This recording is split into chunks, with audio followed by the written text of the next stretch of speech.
सह नौ भुनक्तु सह वीर्यङ्करवावहै तेजस्विनावधीतमस्तु मा विद्विषावहै।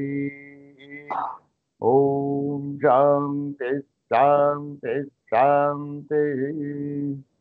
ॐ नारायणं पद्मभुवं वसिष्ठं शक्तिं च तत्पुत्रपराशरं च व्यासं शुकं गौडपदं महान्तं गोविन्दयोगीन्द्रमथस्य शिष्यम् श्रीशङ्कराचार्यमथस्य पद्मपादं च हस्तामलकं च शिष्यम् संतोटकं वार्तिककारमन्यान् अस्मद्गुरून् सन्ततमानतोऽस्मि शङ्करं शङ्कराचार्यं केशवं बादरायणम् सूत्रभाष्यकृतौ वन्दे भगवन्तौ पुनः पुनः सूत्रभाष्यप्रणेतारौ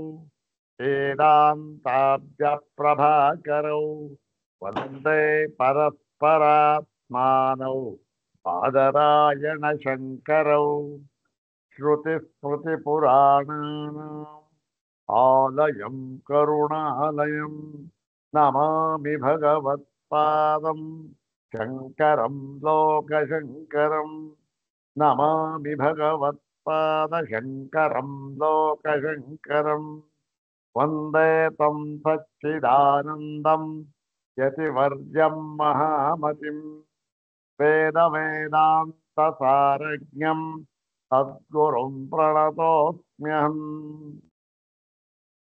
सदाशिवसमारम्भाम् शङ्कराचार्यमध्यमाम् अस्मदाचार्यपर्यन्ताम् वन्दे गुरुपरम्पराम्।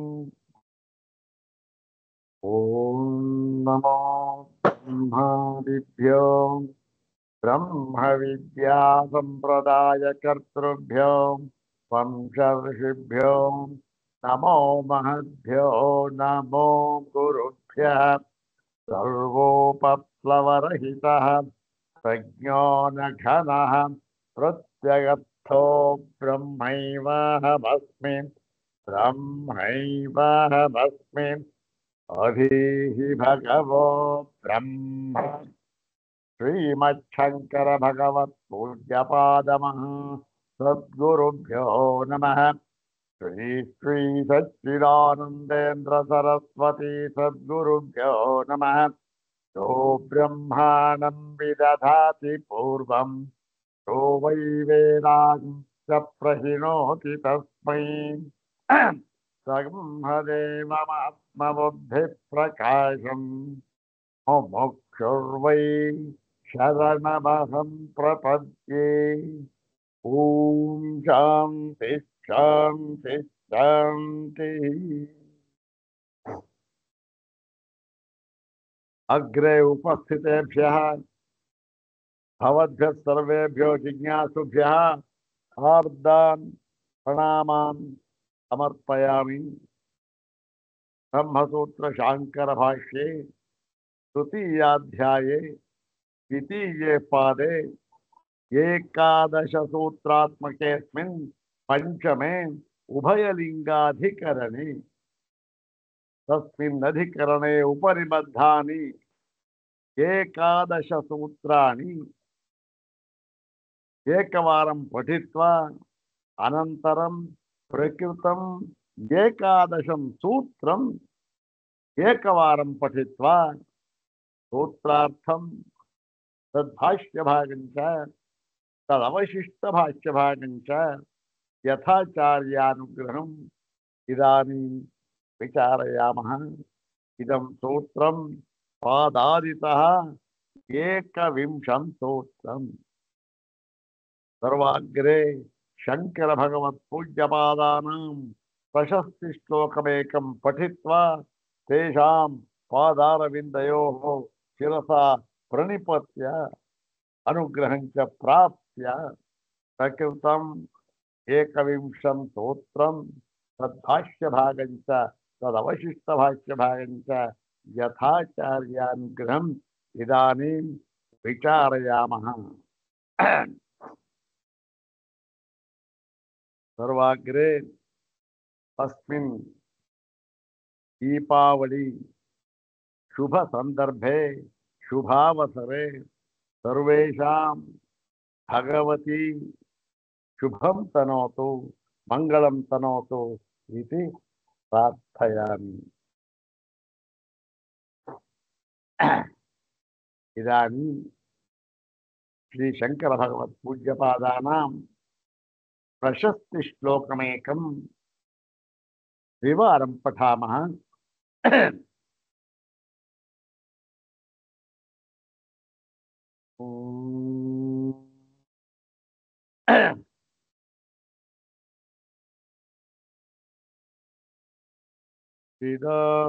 ಚಿದಾನಂದರೂಪಾಯ ಚಿನ್ಮುದ್ರಿಕೋದ್ಯತ್ಕರಾಯ ಪರ್ಯಾಯ ರೂಪಾಯ ತುಭ್ಯಂ ಮುದಾಗೀಯಮಾನಾಯ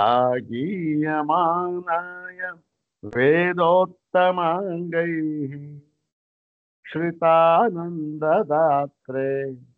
ನಮಃ ಶಂಕರಾಯ. ಓಂ ಚಿದಾನಂದರೂಪಾಯ ಚಿನ್ಮುದ್ರಿಕೋದ್ಯತ್ಕರಾಯ ಪರ್ಯಾಯ ರೂಪಾಯ ತುಭ್ಯಂ ಮುದಾಗೀಯಮಾನಾಯ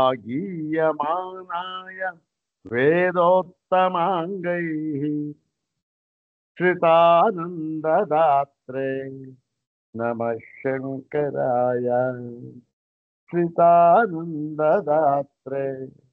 ನಮಃ ಶಂಕರಾಯ.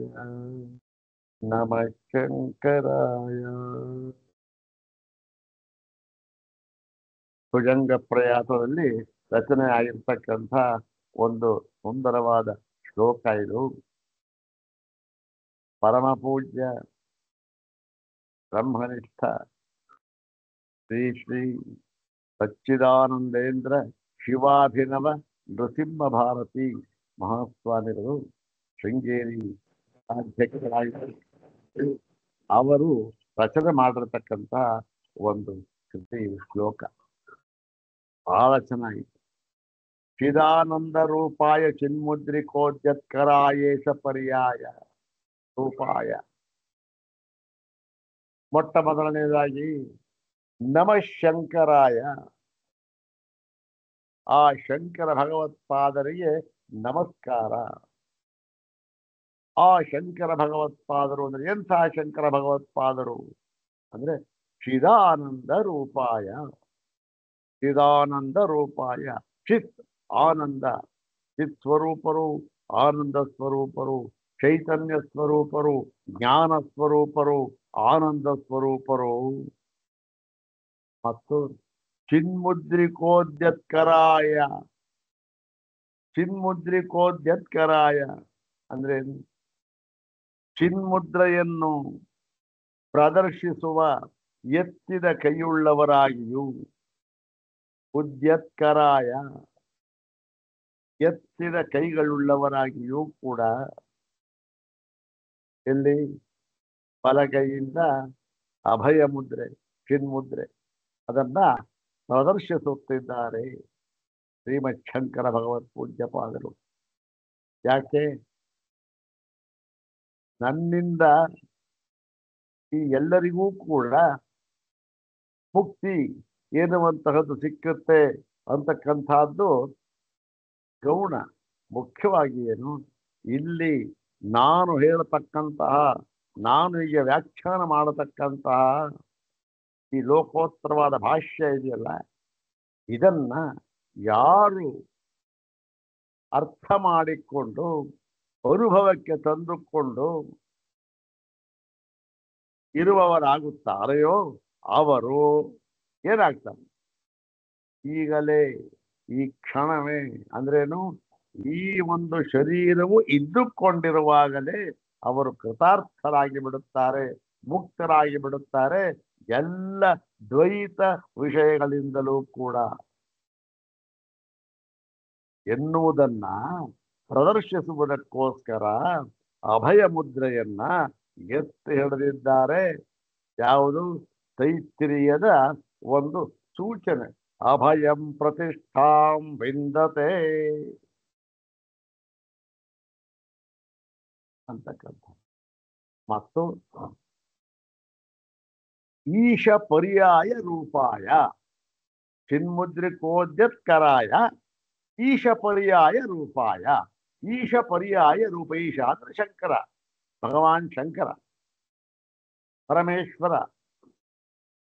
ಅವನ ಪರ್ಯಾಯ ರೂಪಾಯ ಮತ್ತೊಂದು ಅವತಾರವೇ ಆಗಿರತಕ್ಕಂತಹ ಮತ್ತು ಮುದಾ ಗೀಯಮಾನಾಯ ಅಂದ್ರೆ ಅತ್ಯಂತ ಶ್ರೇಷ್ಠವಾಗಿ ಭಕ್ತಿಯಿಂದ ಶ್ರದ್ಧೆಯಿಂದ ಎಲ್ಲರಿಂದಲೂ ಕೂಡ ಸ್ತುತಿಸಲ್ಪಟ್ಟಿದ್ದೀಯೆ. ಎಲ್ಲರಿಂದಲೂ ಸ್ತುತಿಸಲ್ಪಟ್ಟಿದ್ದರೂ ಕೂಡ ಇಲ್ಲಿ ಅದನ್ನ ಹೇಳ್ತಾ ಇಲ್ಲ. ಶ್ರೀ ಶ್ರೀ ಸ್ವಾಮಿಪಾದರವರು ಏನ್ ಹೇಳ್ತಾ ಇದ್ದಾರೆ? ವೇದೋತ್ತಮಾಂಗೈ ಮುದಾ ಗೀಯಮಾನಾಯ. ವೇದೋತ್ತಮಾಂಗೈ, ಉತ್ತಮಾಂಗ ಅಂದ್ರೇನು? ಶಿರ, ತಲೆ, ಹೌದ್ ತಾನೆ? ವೇದೋತ್ತಮಾಂಗ ಅದೇನು? ವೇದಸ್ಯ ಶಿರ. ಯಾವುದು ವೇದಸ್ಯ ಶಿರ? ಯಾವುದು ಅಂದ್ರೆ ಉಪನಿಷತ್ತುಗಳು. ಎಲ್ಲ ಉಪನಿಷತ್ತುಗಳಿಂದಲೂ ಕೂಡ ಒಂದು. ಮತ್ತೆ ವೇದೋತ್ತಮಾಂಗೈ ಅಂದ್ರೆ ಯಾರು ವೇದಗಳ ಅರ್ಥವನ್ನ ಯಥಾವತ್ತಾಗಿ ತಿಳಿದುಕೊಂಡಿದ್ದಾರೋ ಅವರು ಅಂತ ಬೇಕಾದ ಅರ್ಥವ. ಅವರಿಂದಲೂ ಮುದಾ ಗೀಯಮಾನಾಯ. ಮುದಾ ಅಂದ್ರೇನು? ಅತ್ಯಂತ ಸಂತೋಷದಿಂದ ಭಕ್ತಿಯಿಂದ ಶ್ರದ್ಧೆಯಿಂದ ಗೀಯಮಾನಾಯ ಸ್ತುತಿಸಲ್ಪಡುತ್ತಿರುವವರು. ಮತ್ತು ಶ್ರಿತ ಆನಂದದಾತ್ರೆ.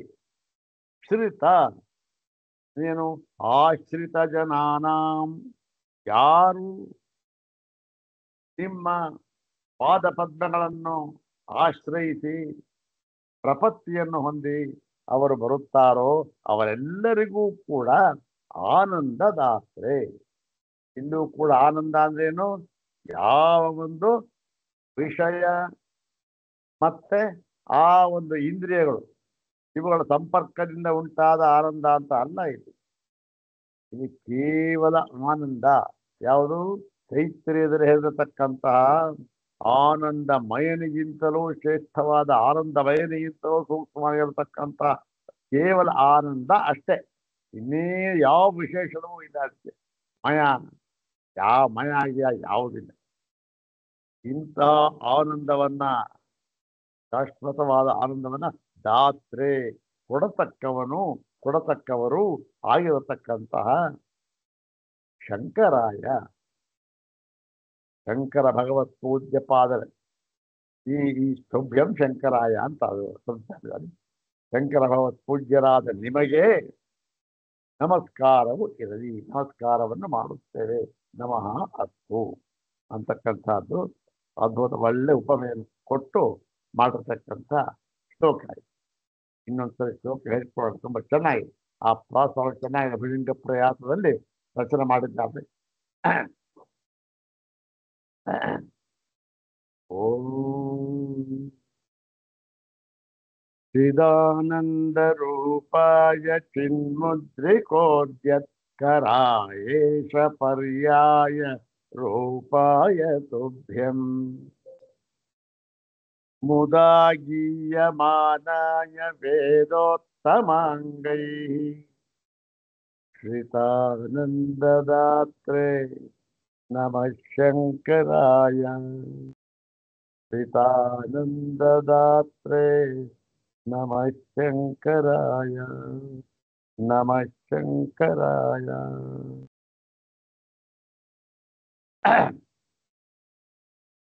ಅಥ ಶ್ರೀಮಚ್ಛಂಕರ ಭಗವತಃ ಕೃತೌ ಶಾರೀರಕ ಮೀಮಾಂಸಾ ಭಾಷ್ಯೇ तृतीये साधनाध्याये द्वितीये पादे पंचमम् उभयलिंगाधिकरणम्। इदानीं तस्मिन् अधिकरणे उपनिबद्धानि सर्वाणि 11 सूत्राणि एकवारं पठामः। ओम न स्थानतोऽपि परस्योभयलिङ्गं सर्वत्र हि ओम न भेदादिति चेन्न प्रत्येकमतद्वचनात् ओम अपि चैवमेके ओम अरूपवदेव हि तत्प्रधानत्वात् ओम अरूपवदेव हि तत्प्रधानत्वात् ओम प्रकाशवच्चा वैयर्थ्यात् ओम आह च तन्मात्रम् ओम दर्शयति चाथो अपि स्मर्यते ओम अत एव चोपमा सूर्यकादिवत् ओम अम्बुवदग्रहणात्तु न तथा त्वम् ओम वृद्धिह्रास भाक्त्वमन्तर्भावादुभयतामञ्जस्यादेवम् ओम दर्शनाच्च ಉಭಯಲಿಂಗಾಧಿಕರಣದಲ್ಲಿ ಉಪನಿಬದ್ಧವಾಗಿರತಕ್ಕಂತಹ 11 ಸೂತ್ರಗಳು. ನೋಡಿ, ಈ ಸೂತ್ರಗಳನ್ನ ಈಗ ನಾವು ಅಧ್ಯಯನ ಮಾಡಿದ್ದೇವಲ್ಲ, ಗುರುಗಳ ಅನುಗ್ರಹದಿಂದ ಈ ಸೂತ್ರಗಳನ್ನ ಹೀಗೆ ಏನು ಅದರ ಒಂದು ಪದವಿಭಾಗ, ಅನ್ವಯ ಮತ್ತು ಅನ್ವಯಾರ್ಥ ಇದನ್ನ ಮನಸ್ಸಿಗೆ ತಂದುಕೊಂಡು ನಾವು ಸೂತ್ರಗಳನ್ನು ಪಾರಾಯಣ ಮಾಡ್ತಾ ಇರುವಾಗಲೇ ಅದರ ಅನುಭವ ಬಂದುಬಿಡ್ಬೇಕು. ತಂದುಕೊಂಡು ಈ 11 ಸೂತ್ರಗಳನ್ನ ಒಂದು ಸಾರಿ ಹೇಳಿದ್ದೇ ಆದರೆ ಅಷ್ಟೇ ಸಾಕು ಅಂತ ಕಾಣುತ್ತೆ. ಯಾವುದಕ್ಕೆ? ಈ ಒಂದು ಯಥಾ ಬ್ರಹ್ಮದ ಯಥಾವತ್ ಸ್ವರೂಪವನ್ನು ಕಂಡುಕೊಂಡು ಕೃತಾರ್ಥರಾಗುವುದಕ್ಕೆ ಅಷ್ಟೇ ಸಾಕು ಅಂತ ಕಾಣುತ್ತೆ. ನೋಡೋಣ,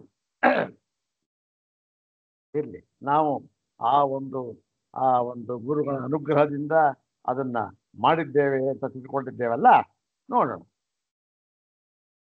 ಈಗ ಪ್ರಕೃತ ಯಾವುದು? ಓಂ ದರ್ಶನಾಚ ಓಂ ದರ್ಶನಾಚ ಅಂತಕ್ಕಂಥದ್ದು. ಇದು ಎಲ್ಲ ಸೂತ್ರಗಳದ್ದು ಕೂಡ ಅನ್ವಯ, ಅನ್ವಯಾರ್ಥ ಮತ್ತೆ ಭಾಷ್ಯಾರ್ಥ ಎಲ್ಲವೂ ಕೂಡ ನಾವು ಯಥಾಮತಿ ಅಧ್ಯಯನ ಮಾಡಿದ್ದೇವೆ. ಇದರ ಅರ್ಥ ಏನು? ಈ ದರ್ಶನಾಥ್ ಅಂತಕ್ಕಂಥ ಒಂದು ಅನ್ವಯಾರ್ಥ, ಅನ್ವಯ ಏನಾಗುತ್ತೆ ಅಂದ್ರೆ ಚ ದರ್ಶನಾಥ್ ಚ ಚ ದರ್ಶನಾಥ್ ಪುತ್ರ ದರ್ಶನಾಥ್ ಶ್ರುತೌ ದರ್ಶನಾಥ್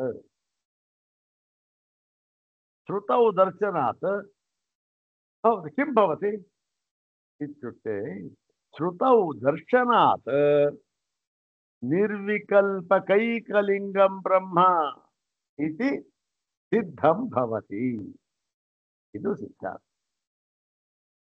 ಮತ್ತು ಶ್ರುತಿಯಲ್ಲಿ ಹೇಳಿರುವುದರಿಂದಲೂ ಕೂಡ ಬ್ರಹ್ಮವು ನಿರ್ವಿಕಲ್ಪಕ ಎಂಬ ಒಂದೇ ಲಿಂಗವುಳ್ಳದ್ದಾಗಿದೆ ಎಂಬುದು ಸಿದ್ಧವಾಗುತ್ತದೆ. ಇದು ಕೊನೆಯ ಸೂತ್ರ. ಏನು ಹೇಳಿದ್ರು? ಇದುವರೆಗೂ ಕೂಡ ನಾವು ತರ್ಕದಿಂದ ಮತ್ತೆ ಯುಕ್ತಿಗಳಿಂದ, ನಿದರ್ಶನಗಳಿಂದ ಇದೇ ವಿಚಾರವನ್ನು ಹೇಳಿದ್ದೆವು. ಹೀಗೆ ಹೇಳಿದ್ದರಿಂದ ಏನರ್ಥ ಆಗ್ಬೋದು? ಓಹೋ, ನೋಡ್ರಿ, ಈ ತರ್ಕದಿಂದ ಮತ್ತೆ ದೃಷ್ಟಾಂತಗಳಿಂದ ಹೇಳಿರುವುದರಿಂದ ಏನರ್ಥ ಆಗಿಬಿಡಬಹುದು ಅಂದ್ರೆ, ಓಹೋ, ಈ ಬ್ರಹ್ಮತತ್ವವನ್ನು ನಿರ್ಣಯ ಮಾಡ್ತಾ ಇದ್ದೀವಲ್ಲ, ಇದನ್ನ ನಾವು ಯಾವ ಪ್ರಮಾಣದಿಂದ ಮಾಡುತ್ತಿದ್ದೇವೆ? ಅನುಮಾನ ಪ್ರಮಾಣದಿಂದ ಮಾಡುತ್ತಿದ್ದೇವೆ ಅಂತ ತಿಳಿದುಕೊಂಡು ಬಿಡಬಹುದು. ಯಾರು? ಜಿಜ್ಞಾಸುಗಳು. ಯಾಕೆ ಯಾಕೆ ಅಂತಂದ್ರೆ ನೋಡಿ, ತರ್ಕದಿಂದ ಹೇಳ್ತಾ ಇದ್ದೀರ, ಸಿದ್ಧ ಮಾಡ್ತಾ ಇದ್ದೀರಾ ಮತ್ತು ದೃಷ್ಟಾಂತಗಳಿಂದ ಸಿದ್ಧ ಮಾಡ್ತಾ ಇದ್ದೀರಾ. ಈ ತರ್ಕಗಳಿಂದಲೂ ಮತ್ತು ದೃಷ್ಟಾಂತಗಳಿಂದಲೂ ಸಿದ್ಧವಾಗಿರ್ತಕ್ಕಂಥ ಒಂದು ಪ್ರಮಾಣ ಇದೆಯಲ್ಲ, ಆ ಒಂದು ಅದಕ್ಕೆ ಏನ್ ಹೆಸರು ಹೇಳ್ತಾರೆ? ಅನುಮಾನ ಪ್ರಮಾಣ. ಹೌದಾರೆ? ಅನುಮಾನ ಅಂದ್ರೇನು? ನಮ್ ಕಣ್ಣಿಗೆ ಕಂಡಿಲ್ಲ. ಮತ್ತೆ ದೃಷ್ಟಾಂತ ನೋಡಿ, ಅಲ್ಲಿ ನೋಡ್ತಾ ಇದ್ದೇವೆ, ಬೇರೆ ಯಾವ್ದು ವಿಚಾರ ನೋಡ್ತಾ ಇದ್ದೇವೆ, ಅದನ್ನ ಇನ್ನೊಂದು ಹೋಲಿಸ್ಕೊಳ್ತೇವೆ ಅಲ್ವಾ? ಪರ್ವತೋ ವನ್ಹಿಮಾನ್ ಇದೆ ಪ್ರಸಿದ್ಧವಾದ. ಹಾಗೆ ವೇದಾಂತದಲ್ಲಿ ಈ ಘಟಾಪಟ ಅಂತಕ್ಕಂಥದ್ದಿರುತ್ತೋ, ಇನ್ನು ಘಟಾಪಟ ಮಡಿಕೆ ಕುಡಿಕೆ ಬಿದ್ದನೇನಿರುತ್ತೆ ದೃಷ್ಟಾಂತ. ಅದೇ ರೀತಿ ಈ ತರ್ಕಶಾಸ್ತ್ರದಲ್ಲಿ ಇದೆ ಪರ್ವತೋ ವನ್ಹಿಮಾನ್ ಧೂಮವತ್ವ ಧೂಮವತ್ವಾತ್ ಯಥಾ ಮಹಾನತೆ, ಇವೆಲ್ಲ ಬರ್ತಕ್ಕಂಥ. ಹೀಗೆ ಅನುಮಾನ ಗೊತ್ತಾಯ್ತು, ಅನುಮಾನ ಪ್ರಮಾಣದಿಂದ ಸಿದ್ಧವಾಗುತ್ತಿದೆ ಅಂತ ತಿಳಿದುಕೊಂಡು ಬಿಟ್ಟಾರು ಎಂಬ ಒಂದು ದೃಷ್ಟಿಯಿಂದ ಭಗವಾನ್ ಬಾದರಾಯಣರು ಈ ಸೂತ್ರವನ್ನು ರಚನೆ ಮಾಡಿದ್ದಾರೆ.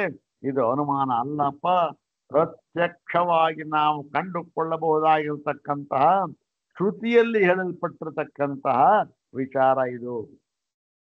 ಇದಕ್ಕೆ ಅನುಮಾನ ಪ್ರಮಾಣ ಅಲ್ಲ, ಮತ್ತೆ ಯಾವುದು? ಆಗಮ ಪ್ರಮಾಣ ಎಂಬತಕ್ಕಂಥದ್ದನ್ನ ಸೂಚನೆ ಮಾಡುವುದಕ್ಕೋಸ್ಕರ ಈ ಒಂದು ಸೂತ್ರ. ಇದಕ್ಕಿಂತ ಹಿಂದೆ ಎಲ್ಲವನ್ನೂ ಕೂಡ ನಿರ್ಣಯ ಮಾಡಿದ್ದಾಗಿದೆ. ಏನ್ ನಿರ್ಣಯ ಮಾಡಿದ್ದು ತಾತ್ಪರ್ಯದಿಂದ ಅಂದ್ರೆ ಅರೂಪವದೇವಹಿ ತತ್ಪ್ರಧಾನತ್ವಾತ್. ಅರೂಪವದೇವಹಿ ಬ್ರಹ್ಮ ಅರೂಪವದೇವ ಅಂತ ಹೇಳಿದ್ರು. ಯಾಕೆ? ಕಾರಣ ಏನು ಅಂದ್ರೆ ತತ್ಪ್ರಧಾನತ್ವ ಅಂತ ಹೇಳಿ ಎರಡೂ ಕೂಡ ಈ ಒಂದು ಸಿದ್ಧಾಂತ ಮತ್ತೆ ಹೇತು ಎರಡನ್ನೂ ಕೂಡ ನಿರ್ಣಯ ಮಾಡಿದ್ರು. ಈಗ ಇಲ್ಲಿ ಎಲ್ಲ ಭಾಗವೂ ಮುಗೀತು. ಈಗ ಶಂಕರ ಭಗವತ್ಪಾದರು ಏನ್ ಹೇಳ್ತಾ ಇದ್ದಾರೆ, ಈ ಅಧಿಕರಣದಲ್ಲಿ ಒಟ್ಟು ಎಷ್ಟು ಸೂತ್ರಗಳಿವೆ? 11 ಸೂತ್ರಗಳಿವೆ. ಈ 11 ಸೂತ್ರಗಳು ಈ ಅಧಿಕರಣಕ್ಕೆ ಅಂದ್ರೇನು ಉಭಯಲಿಂಗಾಧಿಕರಣಕ್ಕೆ ಸೇರಿದೆ ಎಂಬುದಾಗಿ ನಿರ್ಧರಿಸಿ ಈ ಒಂದು ಅಧಿಕರಣಕ್ಕೆ ಯಾರು ಸೂತ್ರವನ್ನು ಸೇರಿದವರು ಯಾರು? ಶಂಕರ ಭಗವತ್ಪಾದ. ಅವರು ವಿಭಾಗ ಮಾಡಿರ್ತಕ್ಕಂಥದ್ದಿದೆ, ಅವರ ವಿಭಾಗ ಕ್ರಮ ಇದು. ಏನು ಬಾದರಾಯಣರೇನು ಇದನ್ನೇನು ವಿಭಾಗ ಮಾಡಿಲ್ಲ, ಅವರು ಉದ್ದಕ್ಕೂ ಹೇಳ್ಕೊಂಡು ಹೋಗ್ಬಿಟ್ರು. ಅಥವಾ ಬ್ರಹ್ಮ ಜಿಜ್ಞಾಸ ಇಂದ ಹಿಡಿದು ಉದ್ದಕ್ಕೂ ಅಷ್ಟೇ ಅನಾವೃತ್ತಿ ಶಬ್ದ ಅನಾವೃತ್ತಿ ಶಬ್ದ ಅದನ್ನ ಅಧಿಕರಣ ಪಾದ ಅಧಿಕರಣ ಹೀಗೆ ವಿಭಾಗ ಮಾಡಿಕೊಂಡು ಅದನ್ನ ಈ ಒಂದು ಆ ಒಂದು ವಿಭಾಗವನ್ನು ಮಾಡಿಕೊಂಡು ಆ ವಿಷಯಕ್ಕೆ ತಕ್ಕಂತೆ ಅದನ್ನ ಯೋಜಿಸಿದವರು ಶಂಕರ ಭಗವತ್ಪಾದರು. ಬೇರೆ ಬೇರೆ ಆಚಾರ್ಯ ವಿಭಜನೆ ಮಾಡಿದ್ದಾರೆ, ಅವ್ರು ಬೇರೆ ತರಹ ಮಾಡ್ಕೊಂಡಿದ್ದಾರೆ. ಆದ್ದರಿಂದ ನಮಗೇನು, ನಾವು ಅಧ್ಯಯನ ಮಾಡ್ತಾ ಇರತಕ್ಕಂಥ ಶಾಂಕರ ಭಾಷ್ಯ, ಅದರಿಂದ ಇಲ್ಲಿ ಏನು ವೇದಾಂತ ಸೂತ್ರ 191 ಅಧಿಕರಣ ಅಂತ ಅಷ್ಟೇ. ಯಾರು ಮಾಡಿದ್ದು? ಶಂಕರ ಭಗವತ್ಪಾದರು ಮಾಡಿದ್ದು. 191 ಅಧಿಕರಣ, 555 ಸೂತ್ರಗಳು. ಬೇರೆ ಬೇರೆ ಆಚಾರ್ಯರು ಬೇರೆ ಬೇರೆ ಇರ್ಬೋದು. ಒಬ್ರಿಗೆ 555 ಸೂತ್ರ ಇಲ್ಲ, 542 ಸೂತ್ರ ಇರ್ಬೋದು, ಇನ್ನೊಬ್ರಿಗೆ 560 ಸೂತ್ರ ಇರ್ಬೋದು, 62 ಸೂತ್ರ. ಹೀಗೆ ಅಧಿಕರಣಗಳು ಕೂಡ ಬೇರೆ ಬೇರೆ ಆಗ್ಬೋದು. ಇಲ್ಲಿ ಅದು ವಿಚಾರ ಬೇಡ. ಇಲ್ಲಿ ಏನ್ ಮಾಡ್ತಾ ಇದ್ದಾರೆ, ಈಗ ಶಂಕರ ಭಗವತ್ಪಾದರು ಅವರಿಗಿಂತ ಹಿಂದೆ ಇದ್ದಂತಹ ವ್ಯಾಖ್ಯಾನಕಾರರು ಈ 11 ಸೂತ್ರಗಳನ್ನ ಹೇಗೆ ಯೋಜಿಸಿದ್ದರು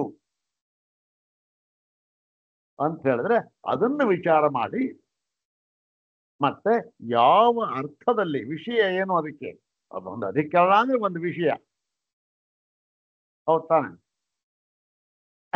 ಹೀಗೆ ಯಾವ ಒಂದು ವಿಷಯದ ಮೇಲೆ ಆಧಾರದ ಮೇಲೆ ಯೋಚಿಸಿದ್ರು ಅದು ಸರಿಯೇ ತಪ್ಪೇ ಅಂತ ಅನ್ನೋದನ್ನೆಲ್ಲ ವಿಚಾರ ಮಾಡ್ತಾ ಇದ್ದ. ಏನಿದು ಇದು ಒಂಥರ ತಮ್ಮ ಸಿದ್ಧಾಂತವನ್ನ ಸಮರ್ಥನೆ ಮಾಡಿಕೊಳ್ಳುವುದಕ್ಕಾಗಿ ಅನುಸರಿಸಿರತಕ್ಕಂಥ ಒಂದು ದಾರಿ ಮಾರ್ಗ. ಮತ್ತು ಈ ಒಂದು ಬ್ರಹ್ಮಸೂತ್ರಗಳ ವಿಚಾರದಲ್ಲಿ ಅವರಿಗೆ ಎಂತಹ ಒಂದು ಏನದು ಆ ನಿಷ್ಠೆ ಇದೆ ಇದಮಿತ್ತಂ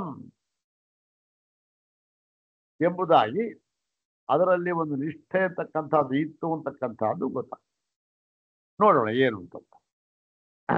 ಇದು ಏನು ಶಂಕರ ಭಗವತ್ ಪೂಜ್ಯ ಪಾದರಿಗಿಂತ ಹಿಂದೆ ಇದ್ದಂತಹ ಕೆಲವು ವ್ಯಾಖ್ಯಾನಕಾರರು, ಅವರೆಲ್ಲರಿಗೂ ಕೂಡ ವೃತ್ತಿಕಾರರಲ್ಲ, ಕೆಲವು ವೃತ್ತಿಕಾರರು ಈ ಒಂದು ಅಧಿಕರಣವನ್ನ ಹೇಗೆ ನೋಡಿದ್ದಾರೆ, ಈ 11 ಸೂತ್ರಗಳನ್ನ ಯಾವ ರೀತಿ ವಿಭಜನೆ ಮಾಡಿದ್ದಾರೆ ಅಂತಕ್ಕಂಥದ್ದನ್ನು ನೋಡ್ತಾ ಇದ್ದಾರೆ. ನೋಡಿ, ಅತ್ರ ಕೇಚಿತ್ ದ್ವೇ ಅಧಿಕರಣೆ ಕಲ್ಪಯಂತಿ. ಅತ್ರ ಅಂದ್ರೆ ಏನು? ಅತ್ರ ಅಂದ್ರೆ ಅಸ್ಮಿನ್, ಈ ಒಂದು ಅಧಿಕರಣೆ, ಅಸ್ಮಿನ್ ಏಕಸ್ಮಿನ್ ಅಧಿಕರಣೆ ಉಭಯಲಿಂಗ ಅಧಿಕರಣೆ. ನಾವು ವಿಭಾಗ ಮಾಡಿದ್ದೇವಲ್ಲ ಒಂದು ಅಧಿಕರಣ ಉಭಯಲಿಂಗಾಧಿಕರಣ ಎಂಬತಕ್ಕಂಥದ್ದು, ಅದರಲ್ಲಿ 11 ಸೂತ್ರಗಳನ್ನ ಮಾಡಿದ್ದೇವಲ್ಲ, ಅದನ್ನ ಕೆಲವರು ವೃತ್ತಿಕಾರರು ಅದನ್ನೇನ್ ಮಾಡಿದ್ದಾರೆ, ವಿಭಾಗ ಮಾಡಿ ಎರಡು ಅಧಿಕರಣಗಳನ್ನಾಗಿ ಮಾಡಿಬಿಟ್ಟಿದ್ದಾರೆ. 11 ಸೂತ್ರ ಇದೆ. 11 ಸೂತ್ರವನ್ನ ಕೆಲವು ವೃತ್ತಿಕಾರರು ಇಲ್ಲ ಇದು 11 ಸೂತ್ರಗಳು ಒಂದು ಅಧಿಕರಣಕ್ಕೆ ಬರೋದಿಲ್ಲ, ಉಭಯಲಿಂಗಾಧಿಕರಣ ಅಂತ ಆಗೋದಿಲ್ಲ. ಈ 11 ಸೂತ್ರಗಳು ಅದನ್ನು ವಿಭಜನೆ ಮಾಡಿ 2 ಅಧಿಕರಣಗಳನ್ನಾಗಿ ಮಾಡಿದ್ದಾರೆ. ಎಲ್ಲಿ ಅದನ್ನ ಮುಂದೆ ಹೇಳ್ತಾರೆ. ಮೊದಲನೇ ಪ್ರಾರಂಭ ಆಗಿರ್ತಕ್ಕಂಥದ್ದೆಲ್ಲಿಂದ? ಸ್ಥಾನತೋಪಿ ಪರಸ್ಯೋಭಯಲಿಂಗಂ ಸರ್ವತ್ರ ಹಿ. ಅಲ್ಲಿಂದ ಹಿಡಿದು 4 ಸೂತ್ರಗಳು ಏನಿದೆ, ನ ಭೇದಾದಿತೇನ್ನ ಪ್ರತ್ಯೇಕಮ ತದ್ವಚನಾತ್ ಅಪಿಚೈವ ಮೇಕೆ ಅರೂಪವದೇವ ಹಿ ತತ್ಪ್ರಧಾನತ್ವಾತ್ ಇದೆಯಲ್ಲ, ಅಲ್ಲಿಯವರೆಗೂ ಕೂಡ ಒಂದು ಅಧಿಕರಣ ಅಂತ ಮಾಡಿದ್ದಾರೆ. ಮತ್ತು ಅಲ್ಲಿಂದ ಮುಂದಕ್ಕೆ ಪ್ರಕಾಶವಚ್ಚ ವೈಯರ್ಥ್ಯಾತ್ ಆಹಜ ತನ್ಮಾತ್ರಂ ದರ್ಶೇತಿ ಚಾಥೋ ಅಪಿಸ್ಮರ್ಯತೆ ಅತ ಏವ ಚೋಪಮಾ ಸೂರ್ಯಕಾದಿವತ ಅಂಬುವದ ಗ್ರಹಣಾತ್ಮ ತಥಾತ್ವಂ ವೃದ್ಧಿಕ್ರಾತ ಭಾಗವಂತರ್ಭಾವಾದುಭಯ ಸಾಮಂಜಸ್ಯಾದೇವಂ ದರ್ಶನಾಚ್ಚ. ಇಲ್ಲಿಯವರೆಗಿನ 7 ಸೂತ್ರಗಳನ್ನ ಇನ್ನೊಂದು ಅಧಿಕರಣ ಅಂತ ಮಾಡಿದ್ದಾರೆ. ನಾವು ವಿಭಜನೆ ಮಾಡಿರ್ತಕ್ಕಂತಹ ಈ 11 ಸೂತ್ರಗಳಿದೆಯಲ್ಲ, ಅದನ್ನ ಕೆಲವರು ಅದನ್ನೂ ಕೂಡ ವಿಭಜನೆ ಮಾಡಿ 4 ಸೂತ್ರಗಳು ಒಂದು ಅಧಿಕರಣ, ಇನ್ನು 7 ಸೂತ್ರಗಳು ಇನ್ನೊಂದು ಅಧಿಕರಣ ಅಂತ ಮಾಡಿದ್ದಾರೆ. ಅಲ್ಲಿ ಪ್ರಥಮಂ ತಾವತ್, ಅಲ್ಲಿ 2 ಮಾಡಿದ್ದಾರಲ್ಲ, 2 ಮಾಡಿದ್ದಾರೆ ವಿಷಯ ಏನ್ ಹೇಳಿ, 2 ವಿಷಯ ಇರ್ಬೇಕಲ್ಲ. ಹಾಗಾದ್ರೆ 2 ವಿಷಯ ಏನ್ ಮಾಡಿದ್ದಾರೆ ಸ್ವಾಮಿ ಅವರು ಅಂತಂದ್ರೆ ಅದನ್ನ ಹೇಳ್ತಾ ಇದ್ದಾರೆ. ಪ್ರಥಮಂ ತಾವತ್ ಕಿಂ ಪ್ರತ್ಯಸ್ತಮಿತ ಅಶೇಷ ಪ್ರಪಂಚಂ ಏಕಾಕಾರಂ ಬ್ರಹ್ಮ ಉತ ಪ್ರಪಂಚವತ್ ಅನೇಕ ಆಕಾರೋಪೇತಂ ಇತಿ. ನೋಡಿ, 1ನೇ ಅಧಿಕರಣ ಅಂದ್ರೆ 2 ಅಧಿಕರಣ ಮಾಡಿದ್ದಾರಲ್ಲ, ಅದ್ರ ಮೊದಲನೇ ಅಧಿಕರಣ ಅಂದ್ರೆ 4 ಸೂತ್ರಗಳಲ್ಲಿ ಆ ಅರೂಪವದೇವ ಪ್ರಧಾನತ್ವ ಅಲ್ಲಿಯವರೆಗೆ 4 ಸೂತ್ರಗಳಲ್ಲಿ ಏನು ವಿಚಾರ ವಿಷಯ ಹೇಳಿರತಕ್ಕಂಥದ್ದು ಏನು ಅಂದ್ರೆ ಅದು ಮೊದಲ ಅಧಿಕರಣ, ಅದು ಮೊಟ್ಟಮೊದಲು ಪ್ರತ್ಯಸ್ತಮಿತ ಅಶೇಷ ಪ್ರಪಂಚಂ ಏಕ. ಏನು ಬ್ರಹ್ಮವು ಎಲ್ಲ ದ್ವೈತ ವಸ್ತುಗಳಿಂದಲೂ ಕೂಡ ದೂರವಾಗಿ, ಎಲ್ಲ ವಿಶೇಷಗಳಿಂದಲೂ ಕೂಡ ದೂರವಾಗಿ ಏಕಾಕಾರವಾಗಿ ಇದೆಯೋ, ಏಕರೂಪವಾಗಿ ಇದೆಯೋ, ಅಥವಾ ಪ್ರಪಂಚವತ್ ಅಂದ್ರೆ ಈ ದ್ವೈತ ಪ್ರಪಂಚದಂತೆ ಅನೇಕಾಕಾರೋಪೇತಂ ಬ್ರಹ್ಮ, ಏನು ಅನೇಕವಾದ ಆಕಾರವುಳ್ಳದ್ದಾಗಿದೆಯೋ. ಪ್ರಪಂಚ ದ್ವೈತ ಪ್ರಪಂಚ ಇದೆ. ಈಗ ಎರಡು ಎರಡು ವಿಷಯ ಅದರಲ್ಲಿ ಏನು, ಈ ಯಾವ ಪ್ರಪಂಚವೂ ಇಲ್ಲದೆ ಇರತಕ್ಕಂಥ ನಿರ್ವಿಶೇಷವಾಗಿರ್ತಕ್ಕಂಥ ಬ್ರಹ್ಮವನ್ನು ಹೇಳಿದ್ದಾರೆಯೋ, ಒಂದೇ ರೂಪ ಏಕಾಕಾರೂಪವಾಗಿರ್ತಕ್ಕಂತಹ ಬ್ರಹ್ಮವನ್ನ, ಅಥವಾ ಈ ಎಲ್ಲ ದ್ವೈತ ವಸ್ತುಗಳಿಂದಲೂ ಕೂಡಿ, ದ್ವೈತ ವಿಷಯಗಳಿಂದಲೂ ಕೂಡಿ ಅನೇಕಾಕಾರವಾಗಿದೆ ಈ ಬ್ರಹ್ಮ ಎಂಬುದು ಯಾವುದು ಸರಿ ಇದರಲ್ಲಿ ಎನ್ನುವುದನ್ನ ವಿಭಾಗ ಮಾಡದಲ್ಲ, ಮೊದಲನೇ ಅಧಿಕರಣದಲ್ಲಿ ವಿಚಾರ ಮಾಡಿದ್ದಾರೆ. ಯಾರು? ವ್ಯಾಖ್ಯಾನಕಾರರು, ವೃತ್ತಿಕಾರರು. ಇನ್ನು ಎರಡನೇದಿದೆಯಲ್ಲ, ಐದನೇ ಸೂತ್ರದಿಂದ ಹಿಡಿದು ಆ ಅಧಿಕರಣದಲ್ಲಿ 5ನೇ ಸೂತ್ರದಿಂದ ಹಿಡಿದು 11ನೇ ಸೂತ್ರದವರೆಗೆ 7 ಸೂತ್ರಗಳಿದೆಯಲ್ಲ, ಅದು ದ್ವಿತೀಯಂತೂ ಎರಡನೇ ಅಧಿಕರಣ ಅಂತ ಮಾಡಿದ್ದಾರೆ. ಅದನ್ನ ದ್ವಿತೀಯಂತೂ ಸ್ಥಿತೆ ಪ್ರತ್ಯಸ್ತಮಿತ ಪ್ರಪಂಚತ್ವೇ, ಪ್ರತ್ಯಸ್ತಮಿತ ಪ್ರಪಂಚತ್ವೇ ಸ್ಥಿತೆ ಆಯ್ತು.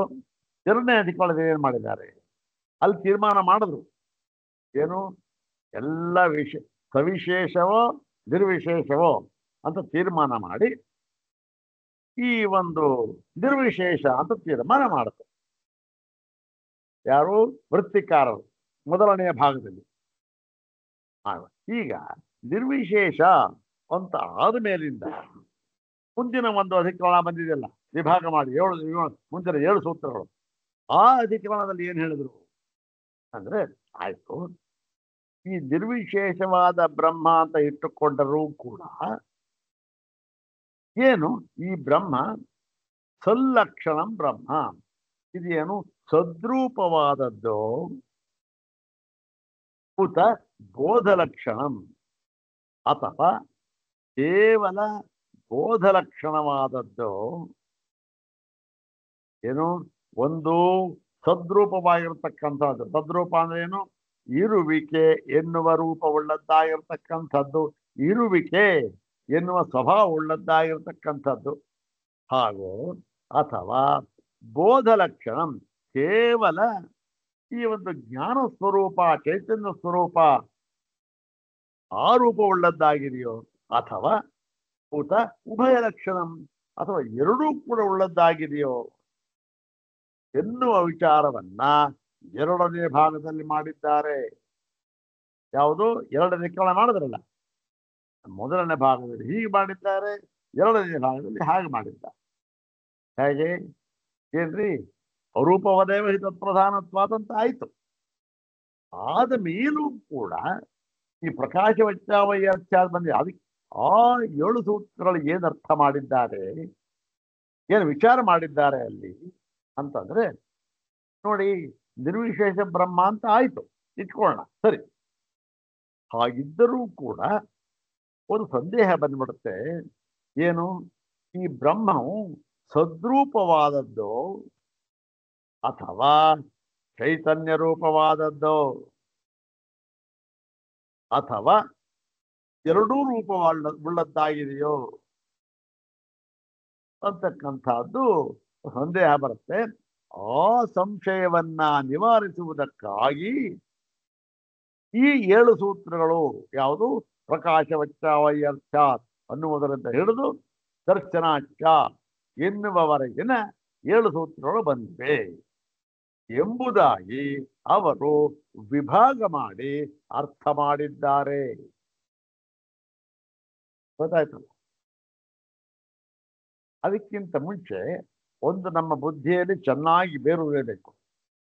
ಈ 2 ವಿಭಾಗವನ್ನ ಮಾಡಿ, ಒಂದು ನಿರ್ವಿಶೇಷ, ಅದರಲ್ಲೇನೋ ವಾದ ವಿವಾದ ಇಲ್ಲ, ಇಬ್ಬರು ಕೂಡ ಹಾಗೆ ಮಾಡಿದ್ದಾರೆ. 2ನೇ ಭಾಗದಲ್ಲಿ ಶಂಕರ ಭಗವತ್ಪಾದರ ಪ್ರಕಾರ ಏನ್ ಮಾಡಿದ್ದಾರೆ? ಏನು ಮಾಡಿದ್ದರೋ ಅದನ್ನ ಇಟ್ಟುಕೊಂಡರೆ ಈ ಸವಿಶೇಷ ಸ್ತುತಿಗಳಿಗೆ, ವೇದಗಳಲ್ಲಿ ಸವಿಶೇಷ ಸ್ತುತಿಗಳು ಹೇಳಿದೆಯಲ್ಲ, ಅದಕ್ಕೆ ಅರ್ಥ ಹೋಗಿಬಿಡುತ್ತಲ್ಲ. ಹಾಗಾದ್ರೆ ಕೇವಲ ಅರೂಪವದೇವಹಿತ ಪ್ರಧಾನತ್ವಾತ್ ಅಂತ ಇಟ್ಟುಕೊಂಡು ಬಿಟ್ರೆ ಈ ಸ್ವರೂಪ ಶ್ರುತಿ ಇದೆಯಲ್ಲ ಅದಕ್ಕೆ ಅರ್ಥ ಇಲ್ಲದೆ ಹೋಗ್ಬಿಡುತ್ತಲ್ಲ. ವೇದ ಭಾಗದಲ್ಲಿ ಕೆಲವು ಭಾಗಕ್ಕೆ ಅರ್ಥ ಇದೆ, ಕೆಲವು ಭಾಗಕ್ಕೆ ಅರ್ಥ ಇಲ್ಲ ಅನ್ನೋದು ಉಂಟಾ? ಇಲ್ಲವೇ ಇಲ್ಲ. ಎಲ್ಲವೂ ಕೂಡ ಅರ್ಥಪೂರ್ಣವಾಗಿದೆ.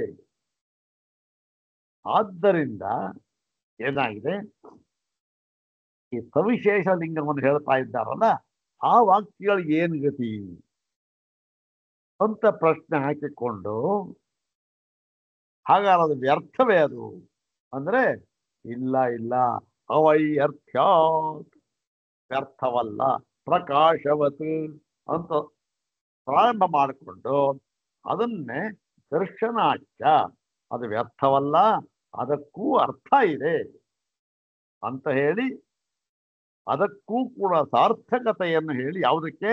ಸವಿಶೇಷ ಲಿಂಗಕ್ಕೆ ಸಾರ್ಥಕತೆಯನ್ನು ಹೇಳಿ, ಆದರೆ ಅರೂಪವದೇವಹಿತ ಪ್ರಧಾನತ್ವ ಎನ್ನುವುದನ್ನ ಸಿದ್ಧ ಮಾಡಿ ಎಲ್ಲದರಲ್ಲೂ ಕೂಡ ಶ್ರುತಿ ವಾಕ್ಯಗಳಲ್ಲಿ ತೋರಿಸಿಕೊಟ್ಟಿದ್ದಾರೆ ಎಂಬುದಾಗಿ ಆ ಅಧಿಕರಣಕ್ಕೆ ಅರ್ಥವನ್ನು ಮಾಡಿದ್ದಾರೆ ಶಂಕರ ಭಗವತ್ಪಾದ. ನಾವು ನೋಡಿದ್ದೇವೆ. ಇವರೇನು ಮಾಡಿದ್ದಾರೆ, ಮೊದಲನೇ ಭಾಗ ಸರಿಯಾಗಿದೆ, ಎರಡನೇ ಭಾಗಕ್ಕೆ ಇವರು ಸವಿಶೇಷ ಲಿಂಗ, ಸವಿಶೇಷ ಶ್ರುತಿಗಳು ಏನು ಗತಿ, ಅದು ವ್ಯರ್ಥವಾಗಿ ಬಿಡುತ್ತಲ್ಲ ಎನ್ನುವ ವಿಚಾರವನ್ನು ತೆಗೆದುಕೊಂಡು ಅದು ವ್ಯರ್ಥವಲ್ಲ ಅಂತ ಹೇಳಿದ್ದಾರೆ ಎನ್ನುವುದನ್ನು ಶಂಕರ ಭಗವತ್ಪಾದ ಹೇಳಿದ್ದಾರೆ. ಇವರು ಅದನ್ನು ತಗೊಂಡಿಲ್ಲ, ಅದನ್ನು ಅಲ್ಲಿಗೆ ಬಿಟ್ಟು ರೂಪವದೇವ ತತ್ಪ್ರಧಾನತ್ವಾದ ಅಂತಾಯ್ತು. ಅಲ್ಲಿಗೆ ಬಿಟ್ಟು ಮುಂದೆ ಏನ್ ಮಾಡಿದ್ದಾರೆ, ಓಹೋ ಇದು ಸದ್ರೂಪವೋ ಬೋಧರೂಪವೋ, ರೂಪವದೇವ ಹಿಂತಾಯ್ತು. ರೂಪವದೇವ ಅಂತ ಆದ್ಮೇಲಿಂದ ಕಿಂ ತದ್ಬ್ರಹ್ಮ ಸದ್ರೂಪಂ ವಾ ಸದ್ರೂಪಂ ವಾ ಬೋಧರೂಪಂ ವಾ ಇತಿ, ಅಥವಾ ಉಭಯ ಸ್ವರೂಪಂ ವಾ ಅಂತ ಅನ್ನೋದನ್ನ ವಿಚಾರ ಮಾಡಿದ್ದಾರೆ ಎರಡನೇ ಭಾಗದಲ್ಲಿ. ಯಾರು? ವೃತ್ತಿಕಾರರು. ಇದನ್ನ ನಾವು ವಿಚಾರ ಮಾಡ್ತಾ ಇದ್ದೇವೆ.